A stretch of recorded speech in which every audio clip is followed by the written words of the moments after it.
Hello everyone. I hope you all had a good day. My name is Shivam and I welcome you to our platform Abhipedia, your most trusted platform for government exam preparation. Today we are continuing with part 2 of our lecture 7 in which we are discussing the additional schemes from the year 2023. This is the ongoing series of Niti Pe Charcha in which we have discussed all the important schemes in a chronological order starting from 2014 till 2023. Right? Also, do remember you can get the free PDF of this session and other lectures which I have already taken from a Telegram channel, the link for which is given in the description below. Do check out our Telegram channel. We regularly post quizzes and other study material relevant for all government exams. Chaliye, let's start with the first scheme of our day. The first scheme is MISTI. It stands for Mangrove Initiative for Shoreline Habitats and Tangible Incomes, launched in the year 23 by Ministry of Environment and Forest and Climate Change with aim to restore and expand mangrove forests along India's coastline to enhance climate resilience, protect coastal ecosystems, and generate sustainable livelihoods for local communities. So let's discuss the silent features of this scheme.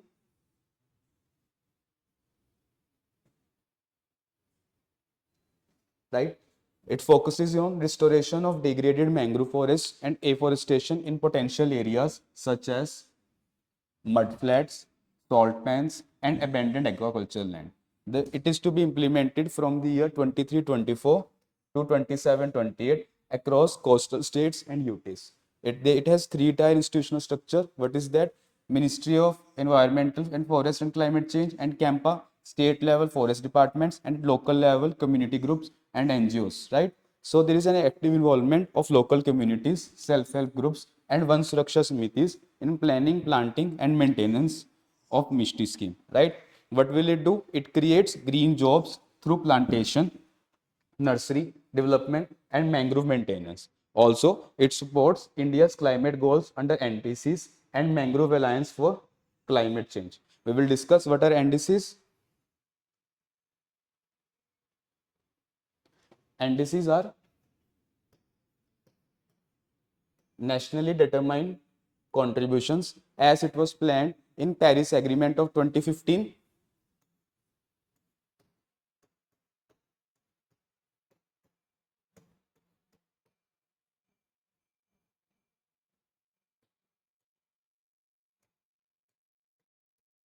In COP 21. What is COP? It is Conference of Parties. By which organization it is managed? It is managed by UN, right? So India submitted its modified NDC in the year 2022.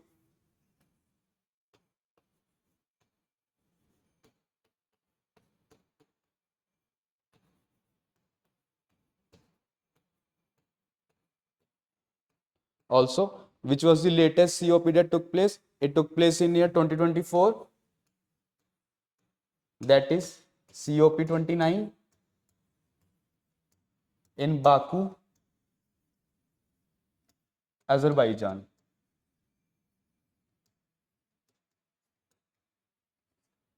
So do remember what are NDCs, right? What is COP? What is Paris Agreement? India submitted its modified NDC in the year 2022. And where did the recent COP 29 took place? It took place in Baku, Azerbaijan.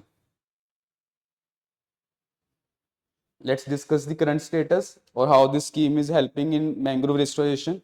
As of 23-25, the scheme has targeted about 26,000, more than 26,000 hectares of degraded mangrove area for restoration. And in fiscal year 24-25, an amount of more than 17 crore was released from Campa to states such as Gujarat, West Bengal, Kerala, Puducherry, Andhra Pradesh, and Odisha. Gujarat has emerged as a leader with more than 19,000 hectares planted in 2 years with 76 crore invested. Okay, let us see what is CAMPA. CAMPA is Compensatory Afforestation Fund Management Planning Authority. Compensatory Afforestation Fund Management Planning Authority. It is a statutory body that was formed in the year 2016. I will write it here.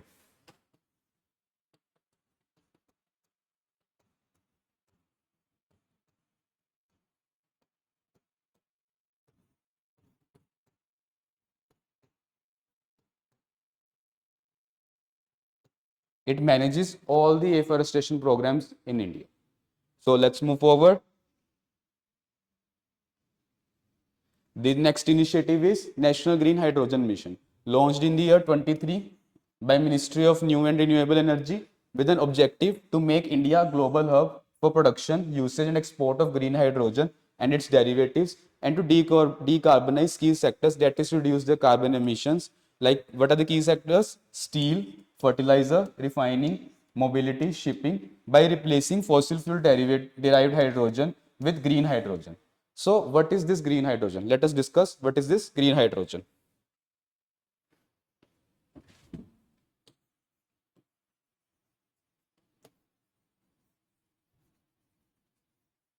First of all, let us discuss how hydrogen is formed. Hydrogen is formed by a process known as hydrolysis.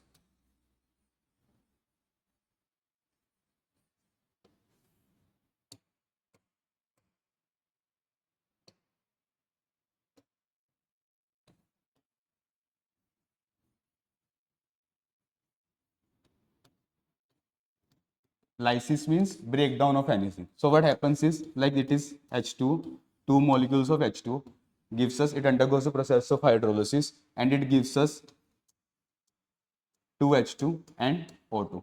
This H2 can be used for our energy purposes, right? When this hydrolysis process or done by renewable energy, we say that it is green hydrogen. There are three other types of hydrogen. The second one is black hydrogen.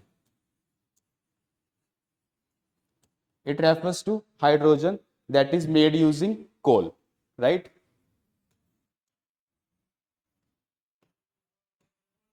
The third is gray hydrogen.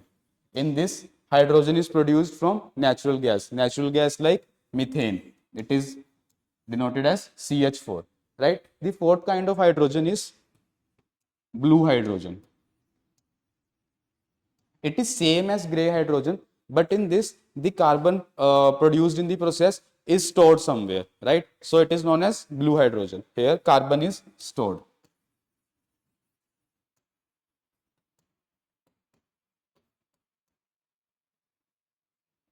Rest,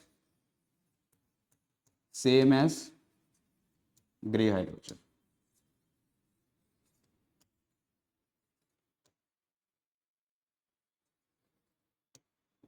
CH4 is natural gas.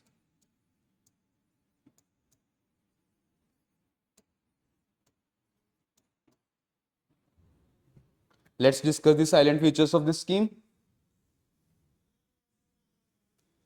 So, it states that production of at least 5 million metric tons of green hydrogen per annum by the year 2030. Total approved, how much rupees or how much finance is given to this scheme? It is more than 19,000 crore up to 2930.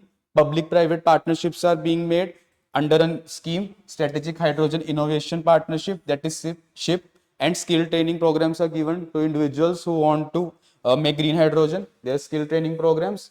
And next, another initiative of the scheme is SITE. It is Strategic Intervention for Green Hydrogen Transition Programs. In this, incentives are given to those companies that are manufacturing the electrolyzers. Electrolyzers are the instrument that help the electrolysis of water, as we discussed, right?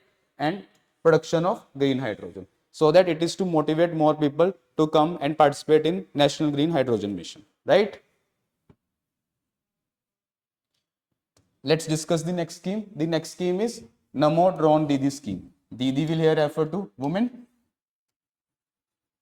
So it will refer to something that is empowering women. Okay.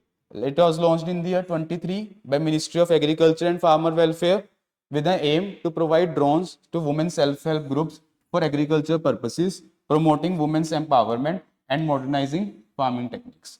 Let us see what are the silent features of this scheme.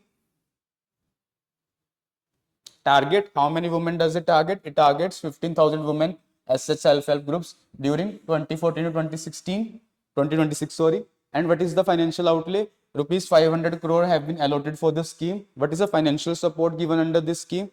Right? The government covers 80% of the cost of the drone and other accessory cost, and up to that is up to rupees 8 lakh, and remaining 20% is raised by self-help groups through loans under National Agriculture Infrastructure Financing Facility.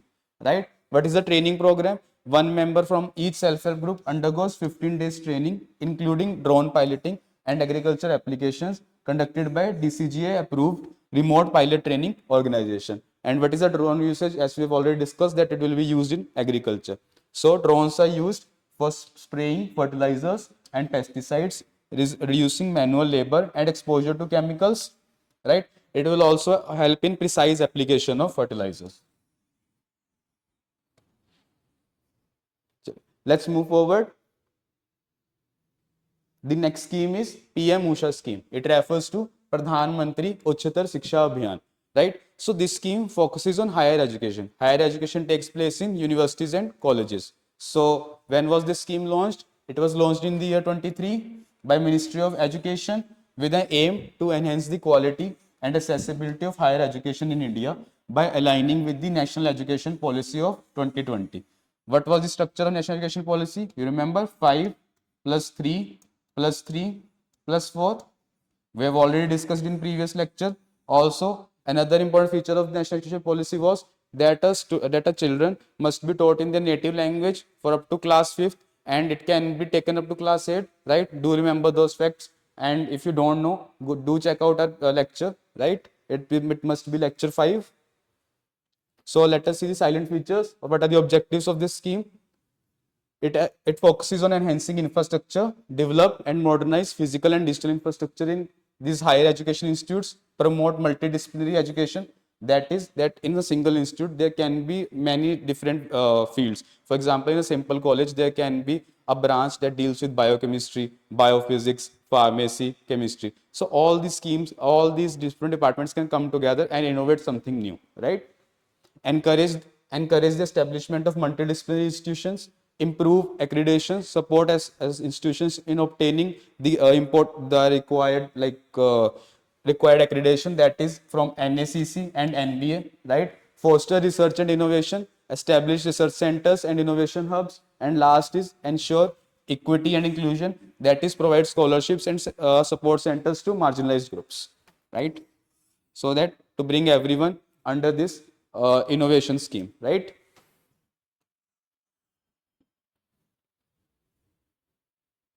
So let's move to the next scheme. The next scheme is PM Vishwakarma scheme. Who is Vishwakarma? He is a Hindu god who is considered as divine architect and craftsman, right? He is worshipped by all the artisans, craftsmen and engineer. And you might have seen that on Vishwakarma day that no craftsmen come to work and they worship their tools. So this scheme was launched in September 17, 23, on which day we celebrate Vishwakarma Jayanti. There are three nodal ministries for this scheme: Ministry of Micro, Small and Medium Enterprises, in collaboration with Ministry of Skill Development and Entrepreneurship and Ministry of Finance. The objective of the scheme is to empower traditional artisans and craftsmen by providing skill development, financial support, digital transaction incentives, and market linkages, thereby formalizing and strengthening their livelihood. Right? Let's discuss what are the silent features of this scheme. Issuance of PM Vishwakarma certificate and ID cards to artisans, providing them with a formal identity and access to scheme benefits for those who are 18 years and above, right? Basic training of 5 to 7 days and advanced training of more than 50 days with a stipend of rupees 500 per day is given during the training.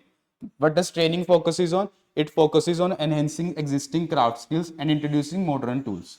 What are these modern tools? These can be digital tools like teaching them how to use UPI or how to use their bank accounts, and what are other things they can do digitally, right? They can put their business online. All these skills are taught under this scheme. So also collateral free loans up to 3 lakh, which is given in two tranches. That is, first is 1 lakh. When a person will pay back this 1 lakh rupees loan, they can get an additional 2 lakh rupees loan at a concessional interest rate. E-vouchers worth rupees 15,000 for purchase of modern tools, right? It will motivate them to go for modernization of their business. Okay. And another important, you can say, very interesting feature of this scheme is that rupee 1 incentive for every digital transaction is given to a person up to 100 transactions per month, promoting cashless payments. ठीक है? Also, National Committee for Marketing, that is NCM, assists with branding, quality certification, e-commerce connectivity, trade fairs, advertising and publicity, right? So this scheme will help the people who are working as artisans but do not have the access to e-commerce, right? So now they can also modernize their business and can expand their business, right? Let's discuss the next scheme.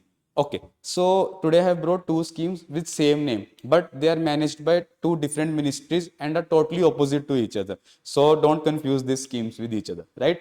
The first is, the name of these two schemes are PM Pranam scheme. The first scheme deals with PM program for restoration, awareness generation, nourishment and amelioration of Mother Earth, launched in the year 23 by Ministry of Chemicals and Fertilizers. Do remember this thing. It is not Ministry of Forest Climate Change, right? It is Chemicals and Fertilizer. What is the objective of the scheme? The objective is to incentivize states to reduce the use of chemical fertilizers by promoting adoption of alternative fertilizers and sustainable agriculture practices. This aims to improve soil health, right? As the name suggests, reduce environmental pollution and decrease the government fertilizer subsidy burden, right? Let us see what are its silent features. States that reduce their consumption of chemical fertilizers compared to previous 3-year average will receive 50% of subsidy savings, right? This fund can be utilized for promoting alternative fertilizers and other development activities. So what will happen in this scheme is, like a state that is now using lesser chemical fertilizers as compared to their 3-year previous year average, the subsidy that was given to them by Center for Purchase of Fertilizers, up 50% of that they will receive directly in their accounts, which they can use in further development or further push for this scheme, right? Encourage the use of biofertilizers. What is the advantage of biofertilizers? This doesn't pollute the soil. Also, it does not cause harm to us, right?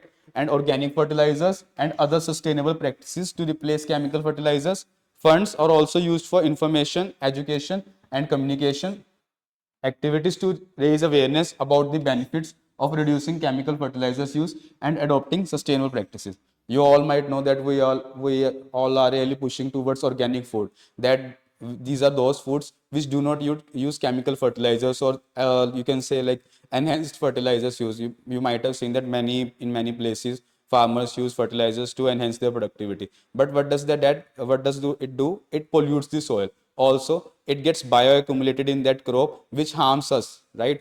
So it is better to promote the use of biofertilizers. So if you know someone, right, or you are yourself a farmer, so try to use biofertilizers. Under this scheme, you can find them under some subsidy. Okay, so let's move to PM Pranam 2, which is the same name but solves some other purpose. So it is Prime Minister's promotion of national accreditation micro enterprises, that is giving them certificates to micro enterprises, launched in the year 23 by Ministry of Micro, Small and Medium Enterprises. Previous Pranam scheme was launched by Ministry of Chemicals and Fertilizers. Do remember this difference, right? So what is its objective? Its objective is to incentivize the adoption of quality standards among micro enterprises by providing financial support to those who obtain quality certificates like ISO, EGMARK, FSSI, BIS and other. These aim to enhance the competitiveness and market reach of MSMEs. For example, it is very basic thing, hai na? If you get to see a product that is BIS approved, you will directly buy it in comparison to any product that does not have any kind of certification. For example, you go to buy a gold and you check, has it hallmark or not. If a gold does not have a hallmark, you will never purchase it. So these schemes aim at pushing these micro units so that they get the accreditation and therefore they can get better market reach, right? So what are its silent features? Financial incentives up to 50,000 per year is given to micro enterprises that acquire, maintain nationally recognized quality certifications. Micro enterprises registered under Udyam registration, right? This was launched in the year 2020. This is a platform in which you can register your micro, medium and small enterprises. Do remember this thing. Okay? That have obtained certifications from recognized standard bodies like ISO, EGMA, FSSI and BSI, etc. Incentive disbursed through online portal linked with Udyam registration database to ensure transparency and ease of access. Also, this will facilitate faster disbursement of amount, right? And encouraging micro enterprises to comply with quality norms, standards, and thus improving product credibility and export potential. Okay, so do we know what is the difference between micro, small, and medium enterprises? We can also, in just a sec, we can cover that too, right? Here you can write micro, here you can write small, and here you can write medium. Let us erase and write it more clearly. You can say micro, other is small, other is medium. So they are differentiated on the basis of their investment and how much turnover they make. For example, in the case of micro, investment is less than 1 crore and their annual turnover is less than 5 crore. For small enterprise, the investment is less than 10 crore and their turnover is less than 50 crore. For medium enterprise, it is investment is less than 50 crore and turnover is less than 250 crore, right? So now you can differentiate between micro, small, and medium enterprises. So that's all for today. In the coming lecture, we are going to discuss all the important schemes from the year 2024. Also, I would like you to introduce a course which we have started for government schemes, right? Just a sec.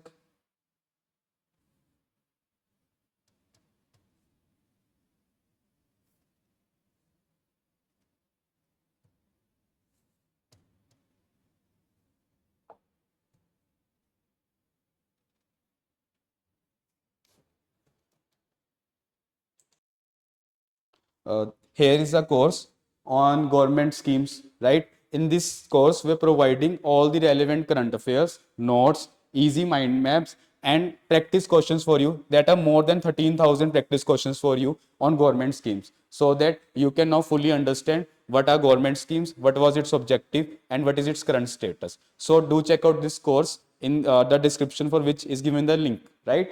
So we will meet again in the next lecture, in which we will discuss all the important schemes from the year 2024. See you then. Have a good day.